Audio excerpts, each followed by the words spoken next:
You're in tune to Chicagoland's number one college radio station, 89.3 WKKC. This is Focus Talk, and I'm your host, Dennis Snipe. Is there any way to bounce back after being hurt and disappointed very badly? Or what's the formula for balancing the weight of the world on your shoulders when your own foundation is weak and uncertain?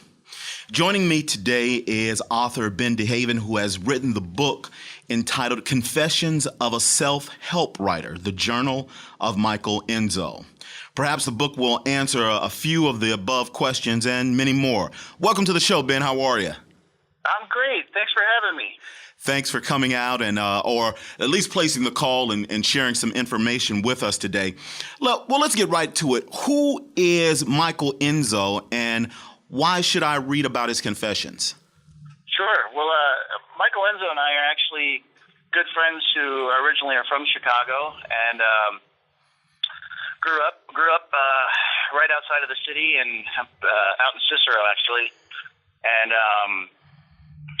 I've known him for almost 20 years, and we were writers for a long time. And basically, when he couldn't get the contracts writing for politicians and celebrities and all sorts of other self-help books, he started just writing them on his own without permission. So I actually, about 2 years ago, I had the FBI show up at my house because we owned an art newspaper in New Orleans where we reviewed local music and things like that, and he kind of left me holding the bag. So he's still running around. And why should you read it? I think because anybody that's ever looked for an answer for anything, maybe you should look to the source, because this is a first-person rock and roll kind of journal entry into the depths of a pretty twisted mind. Okay. All right. Now, can you kind of bring us up to speed? You say that he was a self-help writer? Yes. Yeah, among other things. But he actually, the funny part about his whole lifestyle is, I grew up. My mom taught in Maywood, and my dad did construction, and without even knowing it, he had come from a very wealthy family. One of those people who really probably didn't need to work if he didn't need to, but something inside him just made him rip into everybody, and at the end there especially. Okay. And now, so you decided to basically take his memoirs and create a book about what he did. Yes. Yeah. So basically, it's his journal that we found a bunch of his writing after Hurricane Katrina in New Orleans, underneath one of his houses, and it's kind of a story of, it's his story, but also where I was in life and what I knew about and what I didn't at the time. And it's it's funny because we actually, there was a time in my life, especially in Chicago, where I shot hip-hop videos for some emerging guys, and I loved the first version because we just had names all over the place, but there's enough you can draw a correlation to pretty popular musicians and artists and celebrities and politicians in there, but we weren't allowed to print their actual names. Okay. So this may sound like a stupid question, Ben, but what's so bad about that? What's so bad about which part? What's so bad about writing a self-help book that is based on the lives of other individuals? And because basically what you're talking about is how other people went through certain situations and they were able to maintain, they were able to come through, and they're the better for it. And he just, just kept records of that. Is that really bad? No, sure. I understand the question. That's not what happened. He did not have permission to, these people, it would be the equivalent of if, Kim Kardashian came out with a book that said, I kicked heroin or something ridiculous, which obviously is not a real thing. Mm-hmm. Those are the types of books that this guy published, and he published them without anyone's knowledge, sold them in small lots until he got found out. Does that make more sense? Yes, it does. Yeah, so that's pretty bad. Imagine if imagine Dennis, if you were sitting around one day and you saw a book that had your name on it, that was your story, and it had nothing to do with your life at all. Yeah, I guess that would cause an itch. Yeah, so that's where the fraudulent part comes in. The act of writing the self-help with permission. I think that's actually a good thing, because we learn from. Hopefully, we can learn from other people's mistakes. I mean, we all know. I don't know if you have kids, but you can tell your children as many times as you can. Don't do this or don't do that, but it still crushes you when they do it anyway. So, Ben, what does this entire tale teach us from the outside looking in? I think that it teaches us to definitely look to where you're taking advice from, which is a difficult thing, especially when you're at a low point in your life. A lot of people that are hurting will grab things, and especially things for money. We'll pick up self-help books and grab them because it's got some celebrity's name on it, and occasionally there's a story in there. I mean, many of them are great, but the truth is, you've got to kind of find faith, and you've got to lean in the right direction. And what I really hope this book does is, if nothing else, for some people it's just a fun. Well, not fun. It's a dirty story, kind of. It's a rough read. But for other people, it's eye-opening. If your world was rocked by some book like Who Moved My Cheese, or something like that, and then you open it up and discover that the actual author of that book is driving stolen cars from Chicago to Detroit and ripping people off, and mixing it up in Cabrini Green, which I don't even think is there anymore. No, it's gone. It's a fond memory. Yeah, fond. I don't know if it's fond, but yeah. So, as we look at situations like this, I guess maybe the other side of it is that unfortunately we're always looking for, people in general are looking for something outside of themselves. As you made mention earlier, I guess you have to look to the source and be able to find it, but no one really wants to say that the answer is within me. Is that true, or they're always looking on the outside? Yeah, I mean, I think that's a fair statement for sure. And when I say looking inside, that can be your community, that can be your family, wherever you find strength. But in my opinion, it's a tough sell to. You shouldn't pull all of your motivation from a stranger, for sure. No. Well, I'm talking about a physical stranger here on Earth. I guess that would be a better way to put that. Okay. I mean, I believe that there's a leap of faith that you have to take. There's a written word, and there's things that are powerful and important. Mm-hmm. But then there's a dirty industry called the self-help industry, and I can't think of anything worse than taking someone at a low point in their life and giving them information that's not relevant. I mean, it's almost like it's like being a heretic almost. So now, would it liken unto, and this may sound bad, but it's likened unto roadkill. No one, you don't want to look at it, but then again, you can't look away. Ooh, something got hit. Ooh, tell me, what was it? And you look at it and you say how bad it is. However, you can't turn away. So is there a line that we need to draw and make ourselves do something different, even though we don't want to? When you draw a line in terms of where we get information, or where?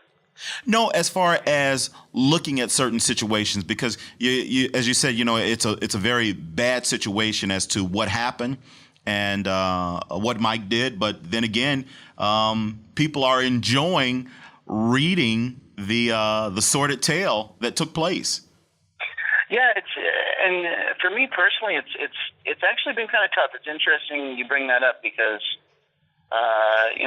Even here in Las Vegas, the book was nominated for the best new voice in fiction by the American Library Association, and I was humbled by that. And I talked to a very nice librarian from upstate New York, and she was in her 80s, and we actually discussed that line about even bringing people to read, getting off of a Twitter feed, like getting young minds to read. And I don't know if this is the right book for that. Actually, I know it's not the right book for that. My mom, being an educator, made me promise make sure this didn't wind up in an elementary school or even a high school. But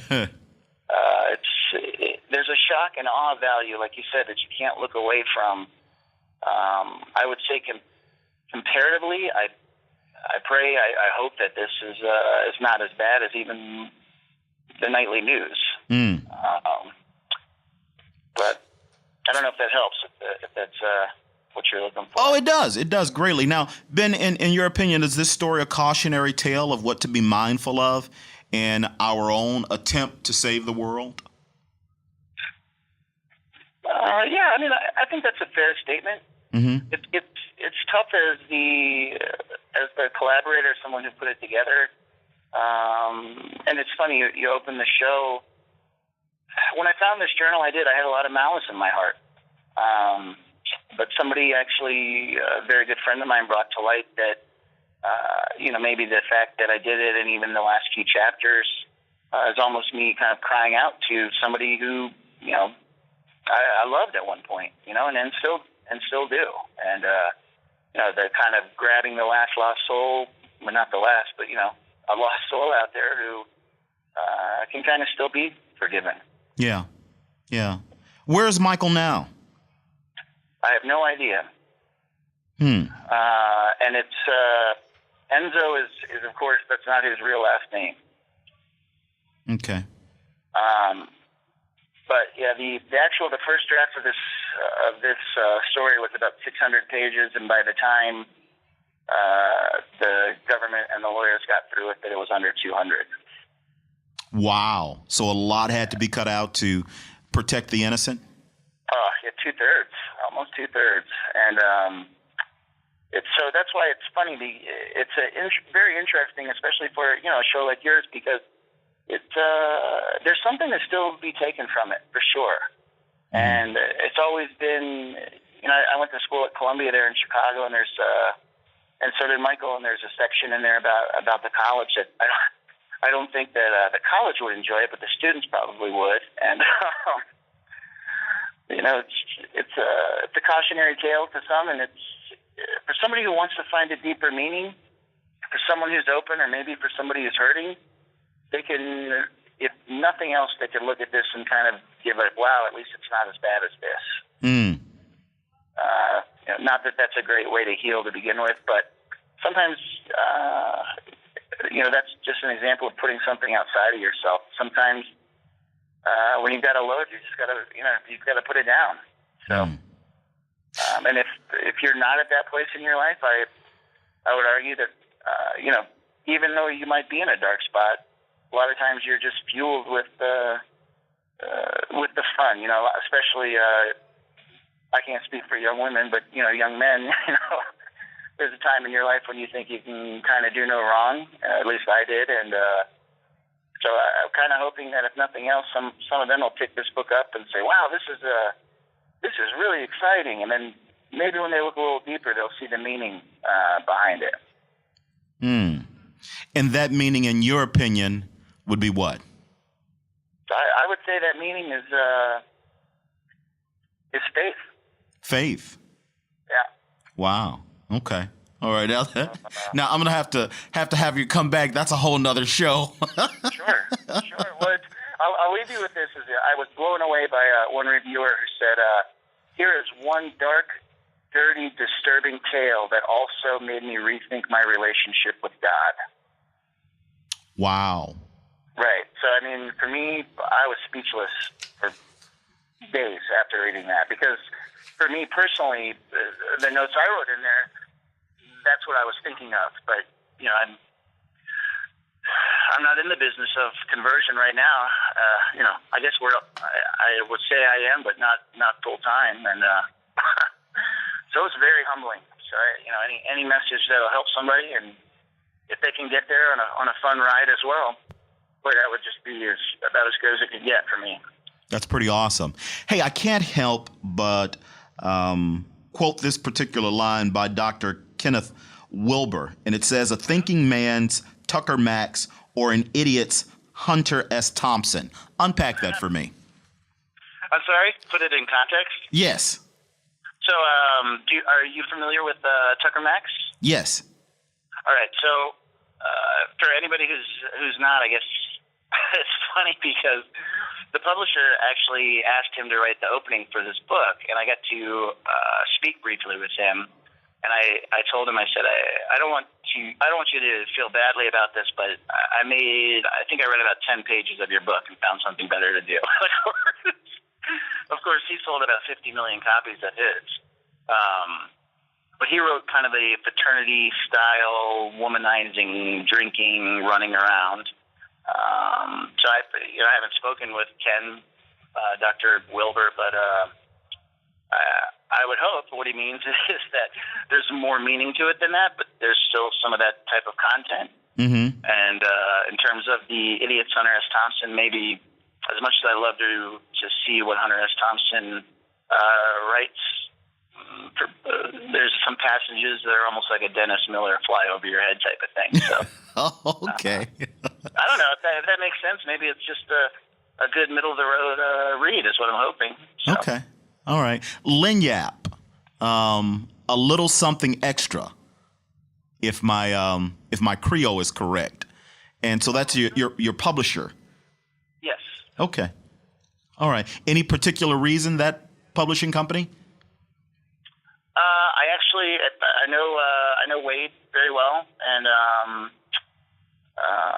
we went to graduate school at Tulane together, and I worked for a company that his father owned in Chicago for a while. I actually wrote for them. All right. They did a lot of independent film and some crazy projects that came through Chicago. I don't know if you remember. Was it Mimic? And of course, I think it even appears in the book. We used to do all the exterior for ER, and even that was a long time ago though when George Clooney was on the show. Okay, all right. Now you're a native son of Chicago, and you've done a lot of different things here. And as you mentioned earlier, you went to Columbia. What's on the horizon for you as an actor, not an actor, but as an author, and with all of the other things that you do? What's on next on the agenda? So one of my favorite things to do is I really like to help emerging businesses. So I like to help people. There's a line in the book that I'm going to steal, which is there's no greater gift you can give somebody else than empowering them. And I really like to help people get off the ground, and especially people in need. So I've always done a lot of volunteer work, and I hope I can use whatever knowledge I have to build businesses and help people. And I'd like to write, and I'd like to help some people get published that have stories that just really blow my hair back, for lack of a better expression. Okay. You know what? I'll have to talk to you about that because I've been playing around with some writing myself, and everything that happens, it happens for a reason. Yeah, absolutely. Last question. The Jay-Z shout out. Give me a little information about that before we go. So that is, let's call that an unfortunate coincidence, just in case. But there's December. I'm gonna ruin it. The first track of the Black Album that his mother, Sean Carter's mother, speaks over. It's a shout out. I believe it says. Well, I don't know if I can quote it without the profanity, but it's basically, let's say, blank the world, my defense came. Ben DeHaven introduced me to the game. All right. That's all right. Hey, who cares? It's Jay-Z. That's right. you know what? I'll take it any way I can get it.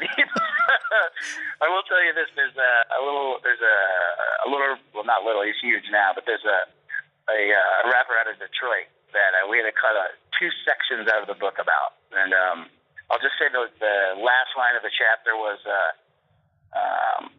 something like, I pulled the stolen Jaguar off of exit 69. And went down to 8 Mile. M&Ms are delicious. That's all we could put in there. Wow. Okay. Okay. Yeah, Ben, so, I mean, there's some good stuff in there. You can make some corollaries to all sorts of crazy things. okay. All right. Sounds good. Well, what I'll do is after I've made all of those connections, I'll give you a call and we can compare notes. How's that? Yeah. Well, it'll be like a choose your own adventure / scavenger hunt kind of. Sounds good. Ben, thank you so very much for sharing your time and sharing your story with us. I wish you the best in your endeavors. Yeah, thank you so much, and I do appreciate it. All right. We've been talking with Ben DeHaven, who is the author of the book entitled Confessions of a Self-Help Writer, The Journal of Michael Enzo. You're in tune to Chicagoland's #1 college radio station, 89.3 WKKC. This is Focus Talk, and I'm your host, Dennis Snipe.